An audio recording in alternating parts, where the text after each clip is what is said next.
তাহলে আমরা sign 0 degree, 30 degree, 45 degree এবং 60 ডিগ্রি ও 90 ডিগ্রি মানগুলো সহজেই বের করতে পারি।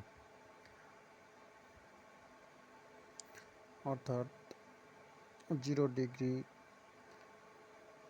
30 ডিগ্রির মান হাফ, 45 ডিগ্রির মান 1/√2, 60 ডিগ্রির মান √3/2, 90 ডিগ্রির মান 0 ডিগ্রি। অর্থাৎ এই মানটাকে যদি আমরা বিপরীত আকারে সাজাই তাহলে কসেক এর মান বেরিয়ে যাবে। অর্থাৎ কস 30 ডিগ্রির মান √2, অর্থাৎ হাফের বিপরীত করলে 2 হয়। 1/√2 এর বিপরীত করলে √2, √2 হলো 45 ডিগ্রির মান। √3/2 এটা বিপরীতকরণ করলে